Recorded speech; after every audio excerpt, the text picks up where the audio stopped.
एक समय की बात है। समुद्र के किनारे एक छोटे से घर में एक विधवा महिला रहती थी। उसके साथ उसका एक छोटा बच्चा था। वो हर रोज समुद्र किनारे जाती और मछुआरों द्वारा छोड़ी गई मछलियां उठा लाती थी। इसी तरह उसका और उसके बच्चे का गुजारा चल रहा था। एक दिन जब वो समुद्र किनारे मछलियां बटोर रही थी, थोड़ी दूर एक जहाज आकर रुका और उसमें से कुछ आदमी जहाज से उतरकर किनारे आए। उनके हाथों में दूरबीनें थी और वे तेजी से महिला की तरफ आ रहे थे। गरीब महिला ने मछलियां वहीं छोड़ दी और अपने बच्चे को सीने से लगाकर डर भरी नजरों से आने वालों को देखने लगी। एक मोटा बूढ़ा आदमी, जो शक्ल से कप्तान मालूम होता था, दूरबीन से इधर उधर देखकर बोला, हमसे कितनी बड़ी गलती हुई। कोहरे और धुंध की वजह से हम गलत जगह उतर गए। ये वो द्वीप नहीं है। खैर, आओ उस महिला से पूछते हैं। वो महिला के पास आया और नरमी से बोला, बहन, क्या तुम यही कहीं रहती हो? जी, मैं यहीं पर रहती हूं। महिला झिझक कर बोली, मैं पास ही एक छोटे से घर में रहती हूं। ये कहकर वो वापस जाने के लिए मुड़ी। कप्तान ने उसे रोककर पूछा, क्या यहां कोई शहर है? हमें कुछ खरीदना है। यहां पास में कोई शहर नहीं। महिला ने उन्हें जवाब दिया। वे जाने के लिए मुड़े ही थे कि कप्तान की नजर महिला की गोद में दुबके बच्चे पर पड़ी। वो बच्चे को गौर से देखकर बोला, आह, कितना प्यारा बच्चा है। ये बड़ा होकर बहुत बहादुर और समझदार नाविक बनेगा। ऐ महिला, क्या ये तुम्हारा बच्चा है? इसका पिता कहाँ है? महिला की आंखों से आंसू झरने लगे। वो हिचकियां लेते हुए बोली, इसका पिता इसके पैदा होने से पहले ही मर गया था। इतना कहकर वो जोर जोर से सिसकियां भरने लगी। बूढ़े कप्तान ने इस तरह सर हिलाया जैसे उस पर बहुत असर हुआ है। वो बच्चे को फिर से गौर से देखकर कहने लगा, गरीब महिला, मुझे डर है कि अगर ये बच्चा तुम्हारे पास रहा तो ये वो नहीं बन सकेगा जो इसे बनना चाहिए। इसलिए अगर तुम अपने बच्चे से सच्ची मोहब्बत करती हो और तुम चाहती हो कि ये बड़ा होकर दुनिया में अपना नाम कमाए, इसे मुझे दे दो। मैं इसे अपने बच्चे की तरह पालूंगा। इसके बदले तुम जितनी चाहो मुझसे दौलत ले सकती हो।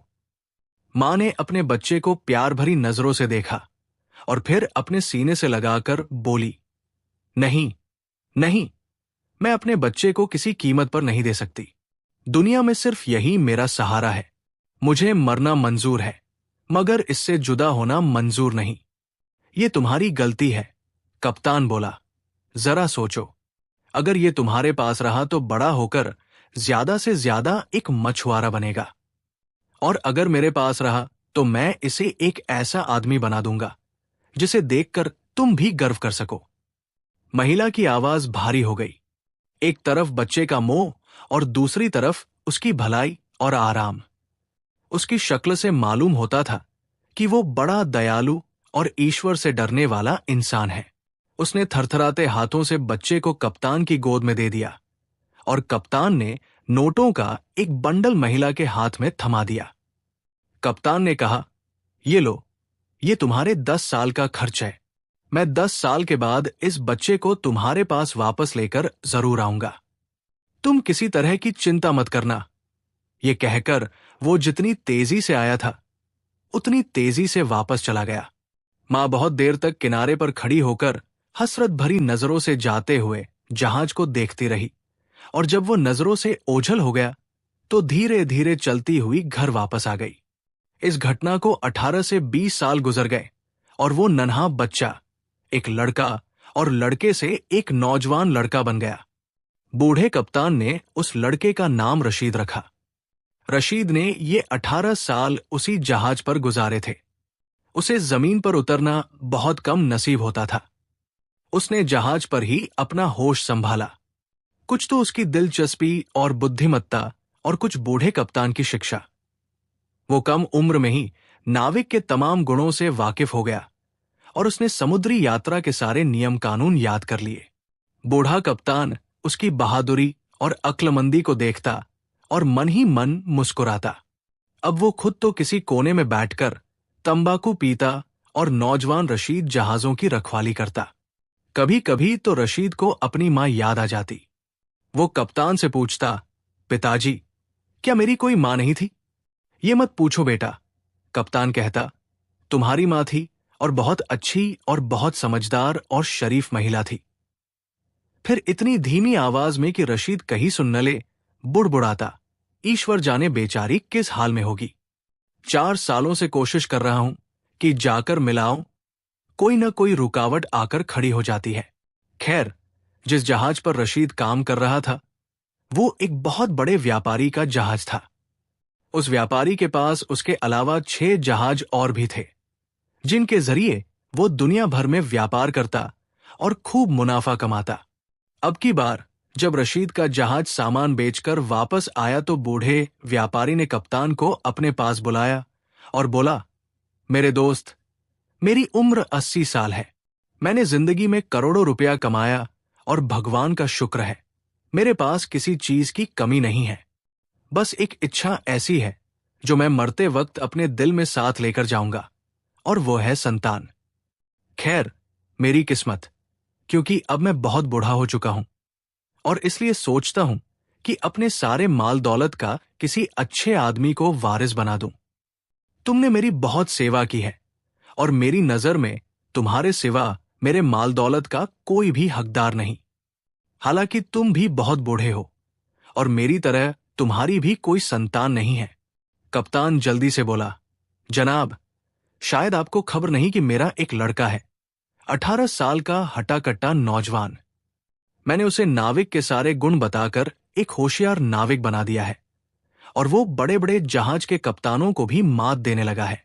अच्छा, व्यापारी ताज्जुब से बोला, मगर तुमने हमें कभी नहीं बताया कि तुम्हारी कोई संतान भी है। मेरे ख्याल से ये कोई ऐसी बात नहीं थी जो मैं आपको बताता, कप्तान ने जवाब दिया। मेरे निजी मामलों से आपको क्या दिलचस्पी हो सकती है? क्यों नहीं हो सकती? जरूर हो सकती है, व्यापारी बोला, तुम अपने लड़के को मेरे पास लेकर आओ। कप्तान खुशी खुशी दौड़ा दौड़ा गया और रशीद को अपने साथ लेकर व्यापारी के पास पहुंच गया। बूढ़े व्यापारी ने ध्यान भरी नजरों से रशीद की तरफ देखा और बोला, खूब खूब नौजवान, क्या तुम मेरे साथ रहना पसंद करोगे? मैं अपनी सारी दौलत और जायदाद तुम्हारे नाम कर दूंगा। तुम मेरे बेटे कहलाओगे। रशीद थोड़ी देर सोचता रहा और फिर बोला, जनाब, मैं सारी जिंदगी समुद्र में ही रहा हूं। समुद्र की लहरों के थपेड़े खाकर ही मैंने होश संभाला। समुद्र के खतरनाक पानी में ही मैं पल बढ़कर जवान हुआ हूं। इसलिए मुझे पानी से ही मोहब्बत है, क्योंकि अब आपकी मर्जी अब मुझे अपने साथ रखने की है, इसलिए मुझे कोई एतराज नहीं। मैं खुशी से आपकी सेवा करूंगा। उस दिन से रशीद बूढ़े व्यापारी के साथ रहने लगा और माल गोदामों का देखरेख करने वाला बना दिया गया। उसने थोड़े ही दिनों में अपनी अक्लमंदी और समझदारी से इतना अच्छा काम किया कि बिक्री बढ़ने लगी और इतने व्यापारी माल खरीदने के लिए आने लगे कि सबकी मांग पूरी करना मुश्किल हो गई। सारे गोदाम खाली पड़े थे और जहाज अभी माल लेकर नहीं आए थे। ये देखकर रशीद ने व्यापारी से कहा, अगर आप इजाजत दें तो मैं खुद जहाज लेकर जाऊं और जितनी जल्दी हो सके माल लेकर वापस आऊं। अगर थोड़े और दिनों तक माल न आया तो व्यापार को बहुत नुकसान पहुंचेगा। बूढ़ा दिल से तो नहीं चाहता था कि रशीद उसे छोड़कर जाए, मगर उसकी जिद को देखकर उसने उसे जाने की इजाजत दे दी। फिर रशीद अपने जहाजों को लेकर समुद्र की लहरों और अपने सफर को चीरते हुए अपनी मंजिल की तरफ बढ़े जा रहे थे कि अचानक तूफान आ गया। तूफान इतना खतरनाक और तेज था कि समुद्र की लहरें 30-40 फुट तक उठने लगी और जहाज कागज की नाव की तरह डोलने लगा। बहादुर रशीद ने अपना होश बचाए रखा। वो इससे पहले सैकड़ों तूफान देख चुका था, मगर उस वक्त वो सिर्फ एक जहाज की देखरेख करता था और अब उसकी देखरेख में और उसकी कमान में कई जहाज थे। कभी वो एक जहाज को इशारे से हिदायत देता तो कभी दूसरे कोर तूफान पल पल बढ़ता जा रहा था और पानी की धुंध हर तरफ फैलती हुई जा रही थी। इस अफरातफरी में सब जहाज एक दूसरे से अलग हो गए और जिधर को लहरें ले गई बहते हुए चले गए। रशीद का जहाज पूरब की तरफ बहता हुआ जा रहा था। उसने अपने जहाजों को आखिरी बार दूरबीन से देखने की कोशिश की, मगर उसे समुद्र की लहरों के अलावा कुछ दिखाई नहीं दिया। रात भर उसका जहाज लहरों के रहमो करम पर चलता रहा। सुबह जब तूफान थमा तो एक द्वीप नजर आया। उसने नाविकों को वहां पर एक लंगर डालने का हुक्म दिया, ताकि ये मालूम हो सके कि वो कहाँ है और उनकी मंजिल उनसे कितनी दूरी पर है। जहाज किनारे पर थोड़ी दूर के फासले पर खड़ा कर दिया गया और रशीद 2-4 अनुभवी नाविकों को लेकर किनारे पर उतरा। उसने देखा कि 2-4 आदमी एक बूढ़े आदमी की लाश को मार पीट रहे हैं।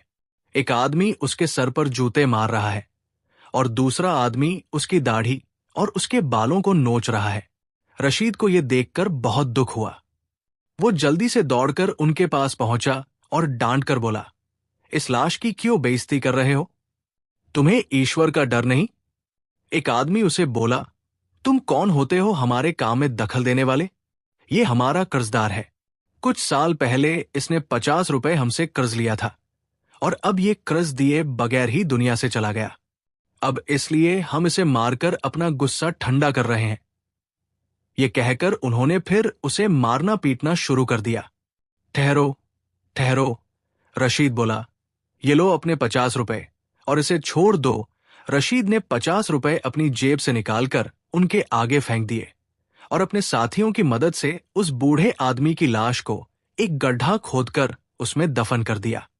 ये अजीब मुल्क है, रशीद अपने साथियों से बोला, क्या इससे पहले तुम कभी यहां पर आए हो? मैं तो यहां कभी नहीं आया, एक नाविक बोला। सुना है पूरब की तरफ एक द्वीप है जिसका नाम जंगार है। क्या ये वही तो नहीं है? होगा, रशीद बेपरवाही से बोला और फिर आगे की तरफ बढ़ गया। कुछ देर चलने के बाद वो एक बस्ती में पहुंचे जहां एक मैदान में बहुत से लोग जमा थे और उनके बीच आग का एक बहुत बड़ा अलाव जल रहा था। अलाव के करीब एक बहुत खूबसूरत लड़की रस्सियों से बंधी हुई पड़ी थी। ऐसा मालूम होता था जैसे वे उसे आग में जलाने की तैयारी कर रहे हैं। रशीद भीड़ को चीरता हुआ आगे की तरफ बढ़ा और आगे जाकर बोला, ये क्या मामला है? तुम इस लड़की को क्यों आग में झोंक रहे हो? एक बूढ़ा आदमी आगे बढ़ा और गरज कर बोला, तुम ये पूछने वाले कौन हो? हमारे बादशाह का हुक्म है कि इस लड़की को जिंदा आग में जला दिया जाए। फिर एक और आदमी जो शक्ल से भला मानस मालूम होता था आगे की तरफ बढ़ा और कहने लगा, इस लड़की ने हमारे बादशाह से वादा किया था कि वो 1 महीने के बाद हमारे बादशाह से शादी कर लेगी, लेकिन ये अपने वादे से मुकर गई। इसलिए बादशाह ने नाराज होकर हुक्म दे दिया कि इसे और इसके सारे परिवार को आग में जला दिया जाए। इसके बाकी परिवार को तो कल ही जला दिया गया और आज इसकी बारी है, मगर तुम्हें क्या? तुम अपना रास्ता लो। ठहरो, रशीद ने सोने की मोहरों से भरी हुई एक थैली निकालकर उस आदमी के हाथ पर रख दी। इसमें इतनी सोने की मोहरें हैं कि तुम उम्र भर बैठकर खा सकते हो। ये सोने की मोहरें रख लो और इस मजबूर महिला को छोड़ दो और बादशाह को कहना कि हमने उसे जला दिया। पहले तो उन्होंने आपस में सलाह मशवरा किया और फिर सोने की मोहरें लेकर वहां से चले गए। लड़की ने शुक्रिया भरी नजरों से रशीद की तरफ देखा और फिर बोली, नौजवान, अगर तुम मेरी जान न बचाते तो मेरा भी वही हश्र होता जो मेरे परिवार का हुआ। तुम यहां पर अजनबी मालूम होते हो, तुम कौन हो? रशीद ने उसे बताया कि वह एक जहाज का कप्तान है और कोयला लेकर मिस्र जा रहा है ताकि वहां से व्यापार का सामान खरीद कर लाए। कोयला? लड़की हैरत से बोली, इस मुल्क के लोग कोयले पर अपनी जान देते हैं और उसे बड़े शौक से खाते हैं। तुम उन्हें जितना कोयला दोगे वो तुम्हें उतना ही सोना देंगे। अच्छा, रशीद भौचक्का होकर बोला। हाँ, लड़की ने कहा, तुम ऐसा करो कि तुम शहर के सबसे बड़े व्यापारी के पास जाओ और उसे कहो कि मेरे पास कोयलों से भरा एक जहाज है और मैं उसे बेचना चाहता हूं। वो खुशी से राजी हो जाएगा और उसके बदले तुम्हें सोना दे देगा। मगर होशियारी और समझदारी का काम है। जैसे ही सौदा तय हो जाए और सोना तुम्हारे जहाज में पहुंच जाए तो तुम अपने जहाज का लंगर उठा देना और जितनी जल्दी हो सके यहां से निकल जाना। अगर जरा भी देर हुई तो ये जंगली लोग तुम्हें नहीं छोड़ेंगे। तुम पर हमला करके तुम्हारे जहाज और तुम्हारे सारे सामान पर कब्जा कर लेंगे। रशीद ने उस लड़की के हुक्म पर चलने का फैसला किया और शहर के सबसे बड़े व्यापारी के पास पहुंच गया। वो उसे बड़े आदर से पेश आया और जब रशीद ने उसे बताया कि वो जहाज भरकर कोयला लाया है तो वो खुशी से उछल पड़ा और बोला, क्या तुम उसे मुझे बेचना चाहते हो? मुंह मांगे दाम दूंगा। अगर सौदा आज ही तय हो जाए तो अच्छा है। रशीद ने उससे कोयले के बराबर सोना मांगा।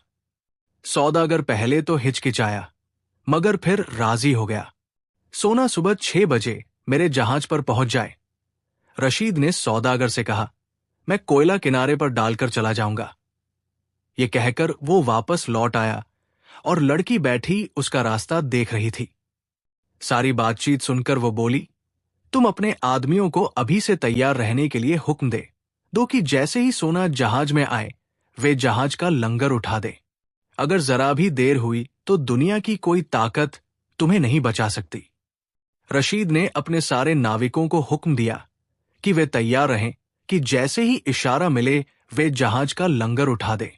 वो रात आंखों ही आंखों में कट गई। सुबह होते ही वो सौदागर सोना गाड़ियों में भरकर वहां आम मौजूद हुआ। रशीद ने सारा कोयला किनारे पर पहले ही से उतार दिया था। जब सारा सोना उसके जहाज में आ गया, आवाज लगाने की देर थी कि जहाज चल पड़ा। थोड़ी दूर पहुंचकर रशीद ने दूरबीन से देखा कि कुछ आदमी हाथों में लाठियां उठाए किनारे पर इधर उधर दौड़ रहे हैं। बूढ़ा कप्तान और व्यापारी रशीद की गुमशुदगी से बड़े परेशान थे और उनके दोनों जहाज धक्के खाकर वापस वहां पर पहुंच चुके थे, मगर रशीद के जहाज का कुछ पता नहीं था। जब रशीद वहां पर अपना जहाज लेकर पहुंचा तो बूढ़ा व्यापारी और कप्तान खुशी से फूले नहीं समाये और जब उन्हें ये मालूम हुआ कि वो अपने साथ बेशुमार सोना लाया है तो उनकी खुशी का ठिकाना न रहा। बूढ़ा व्यापारी लड़की के साथ बेहद प्यार और नरमी से पेश आया और उसकी खूब सेवा की, लेकिन रशीद ने देखा कि वो चुप चुप और खामोश सी रहती है। आखिर रशीद ने एक दिन उससे पूछ ही लिया, तुम अब कहीं नहीं जाओगे? नहीं, रशीद हैरानी से बोला। क्यों? मैं इतने दिनों के बाद तो आया हूं, अब आराम करना चाहता हूं। लेकिन क्यों? तुम्हारा कुछ काम है? हां, लड़की सर झुकाकर बोली, पहले तुमने अपने काम के लिए सफर किया था पर अब मेरे काम के लिए सफर करोगे। बोलो, क्या तुम हस्पानिया जाओगे? रशीद हंसकर बोला, अगर तुम्हारा कोई काम है तो जरूर जाऊंगा। तुमने मेरे ऊपर वो एहसान किया है जो मैं जिंदगी भर नहीं भूल सकता। सबसे पहले तो तुम अपने जहाज में कुछ सामान भर लो और फिर अपने मालिक से कहो कि मैं व्यापार के लिए हस्पानिया जाना चाहता हूं। जब वो इजाजत दे दे तो फिर मेरे पास आना, मैं तुम्हें कुछ बातें बताऊंगी। रशीद ने एक जहाज में थोड़ा कोयला भरा और फिर अपने मालिक से इजाजत लेकर लड़की के पास आकर बोला, अब बताओ क्या कहना चाहती हो? लड़की ने अलमारी में से एक बढ़िया कोट निकाला और उसे देते हुए बोली, जब तुम हस्पानिया पहुंच जाओ तो रविवार के दिन ये कोट पहनकर शाही गिरजाघर जाना। वहां पादरी की वेदी के करीब 3 कुर्सियां पड़ी होंगी, 2 सोने की और एक चांदी की। तुम उस चांदी की कुर्सी पर बैठ जाना।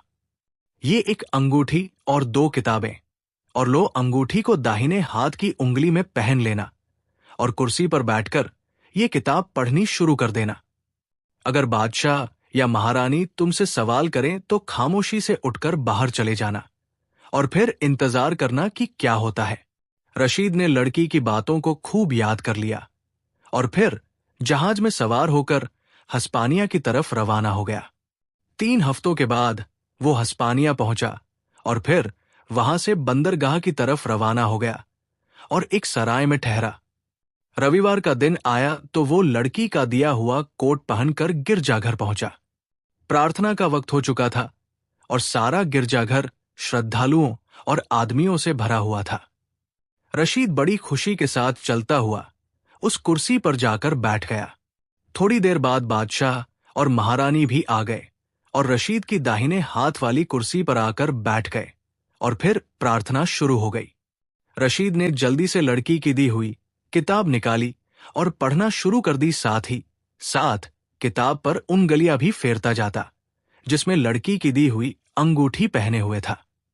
सारे लोग प्रार्थना में लगे थे, लेकिन बादशाह और महारानी रशीद की तरफ देख रहे थे। देखते ही देखते महारानी की आंखों से आंसू बहने लगे और वो हिचकियां लेकर रोने लगी। रशीद उसे रोता देखकर एकदम बाहर निकल आया और सराय चला गया। थोड़ी देर बाद 3 सिपाही आए और कहने लगे, तुम्हें बादशाह बुलाते हैं। रशीद ने कहा कि मैं शाम को हाजिर हो जाऊंगा। जब वो शाम के वक्त महल पहुंचा तो बादशाह और महारानी बेसब्री से उसका इंतजार कर रहे थे। उसे देखते ही बादशाह और महारानी खड़े हो गए। रशीद बोला, हुजूर, मुझे बेवजह शर्मिंदा कर रहे हैं। मेरा फर्ज है कि मैं हुजूर की सेवा करूं। नहीं, कोई बात नहीं, तुम हमारे मेहमान हो। बादशाह बोला, क्या आज की शाम का खाना तुम हमारे साथ खाओगे? मेरी मजाल है कि मैं इनकार करूं। रशीद ने जवाब दिया। फिर बादशाह ने रशीद का हाथ पकड़ा और खाने के कमरे की तरफ ले गया। फिर तीनों खाना खाने लगे। खाना खाते वक्त महारानी ने कहा, नौजवान, मैं तुमसे एक बात पूछना चाहती हूं। क्या सच सच जवाब दोगे? जरूर महारानी जी। क्या वो कोट, अंगूठी और किताब तुम्हें किसी लड़की ने दी थी? जी, आपकी बात सही है।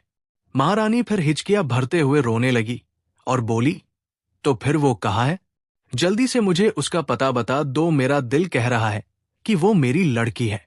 रशीद बोला, मैंने उसे एक जंगली लोगों के द्वीप से बचाया था। अब वो मेरे वतन में है और आराम से मेरे पिता के पास रह रही है।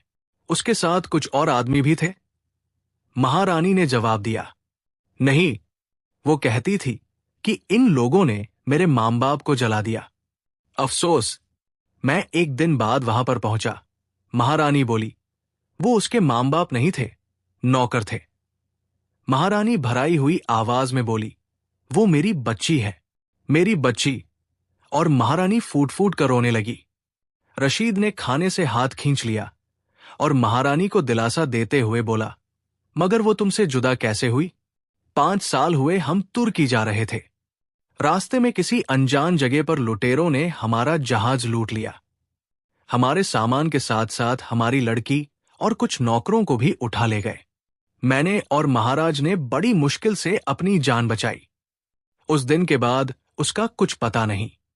तुम्हारे पास जो चीजें हैं वो उसी की है। इसी से मालूम होता है कि वो हमारी बच्ची है। महारानी दम लेने के लिए रुकी और फिर बोली, नौजवान, तुम जल्दी से वापस जाओ और उस लड़की को लेकर हमारे पास आओ। मैं बादशाह के सामने तुमसे ये वादा करती हूं कि उस लड़की के साथ तुम्हारी शादी कर दी जाएगी। शुक्रिया महारानी जी। रशीद सर झुकाकर बोला, मैंने जो काम किया है उसके लिए मुझे किसी तरह का लालच नहीं था। ये मेरा फर्ज बनता था। आप मेरे साथ एक जहाज रवाना कर दीजिए। मैं राजकुमारी को आप तक पहुंचा दूंगा। बादशाह के सलाहकारों और मंत्रियों को जब यह पता चला तो उन्हें यह सुनकर बहुत गुस्सा आया कि किसी दूसरे देश का अजनबी शख्स उनकी बादशाह की बेटी से शादी करने वाला है। उन्होंने आपस में सलाह मशवरा किया और इस जहाज के साथ जो कप्तान जा रहा था उसे बहुत सी रिश्वत देकर कहा कि जब उसे मौका मिले वो उसका काम खत्म कर दे। जाते में तो उस कप्तान ने रशीद को कुछ न कहा, लेकिन जब जहाज वापस हस्पानिया आ रहा था तो अब कप्तान रशीद को ठिकाने लगाने का मौका तलाश करने लगा। एक दिन रशीद जहाज पर दूरबीन लिए टहल रहा था कि उसे कुछ फासले पर एक बेहद खूबसूरत द्वीप दिखाई दिया। समुद्र शांत था। उसने कप्तान को हुक्म दिया कि जहाज रोक लो, मैं द्वीप देखना चाहता हूं। कप्तान की आंखें खुशी के मारे चमक उठीं। वो तो ऐसे ही मौके की तलाश में था। द्वीप से कुछ फासले पर जहाज रोक लिया गया और रशीद एक नाव में बैठकर अकेले ही द्वीप पर जाकर उतर गया।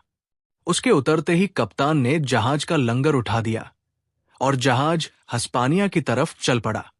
राजकुमारी इन सब बातों से बेखबर थी। वो रात गए तक रशीद का इंतजार करती रही। कप्तान ने उसे ये कहकर तसल्ली दी कि वो दूसरे जहाज में आ रहा है। जहाज जब हस्पानिया के बंदरगाह में पहुंचा तो बादशाह और महारानी पहले से ही उनके इंतजार में थे। राजकुमारी का रशीद की जुदाई से बुरा हाल था। वो रोते रोते निढाल हो गई थी। बादशाह भी अपने सहायक की गुमशुदगी से परेशान था। कप्तान ने उसे ऐसी मनगढ़ंत कहानी सुनाई कि वो उस पर शक न कर सका। इधर रशीद भी द्वीप पर ठोकरे खाता इधर उधर फिर रहा था। थोड़ी देर के बाद जब वो वापस किनारे पर आया तो जहाज का दूर दूर तक निशान नहीं था। यूं ही वक्त गुजरता गया और एक महीना गुजर गया। रशीद हर रोज किनारे पर बैठा रहता कि कहीं कोई यहां से जहाज गुजरे और वो उसे मदद के लिए पुकारे। उसके कपड़े फटकर बराबर हो गए थे। उसके सर के बाल और नाखून इस कदर बढ़ गए थे कि उसे देखते ही डर लगता था। एक दिन वो किनारे पर बैठा अपनी किस्मत को रो रहा था कि अचानक एक छोटी सी नाव किनारे पर आकर ठहरी और चांद की रोशनी में उसे एक आदमी का चेहरा दिखाई दिया जो आंखें फाड़ फाड़ कर उसे देख रहा था। क्या तुम ही रशीद हो? उस आदमी ने पूछा। लेकिन रशीद अपनी सोचों में ऐसा खोया था कि उसने कोई जवाब नहीं दिया। इस पर आदमी और भी चीख कर बोला, क्या तुम बहरे हो? सुनते क्यों नहीं? फिर रशीद उछलकर चौंक पड़ा और नाव की तरफ दौड़ पड़ा। क्या तुम रशीद ही हो? हां, मैं रशीद हूं, उसने जल्दी जल्दी से जवाब दिया। क्या तुम यहां से जाना चाहते हो? अगर तुम मुझे यहां से ले जाओ तो मैं तुम्हारा बहुत आभारी रहूंगा। रशीद खुश होकर बोला। मगर इसके बदले में तुम मुझे क्या दोगे? आदमी बोला। रशीद का चेहरा उतर गया। मेरे पास तो फूटी कौड़ी तक नहीं। मैं इस वक्त तुमसे कुछ नहीं मांगता, आदमी बोला, जब तुम सही सलामत अपने वतन पहुंच जाओ तब। रशीद बोला, अगर मैं अपने वतन पहुंच गया तो तुम जो मांगोगे मैं तुम्हें दूंगा। अच्छा तो आओ, नाव में बैठ जाओ।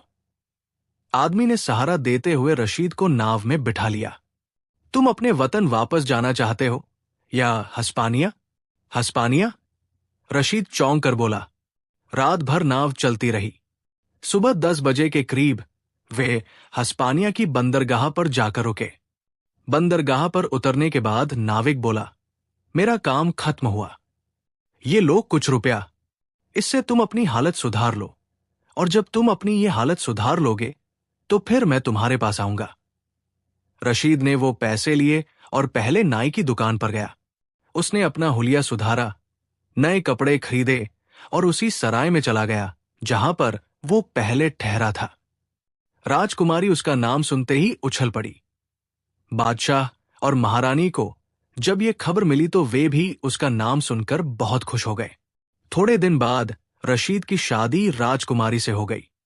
शादी में रशीद का मुंह बोला पिता, वो कप्तान और वो व्यापारी भी शामिल थे।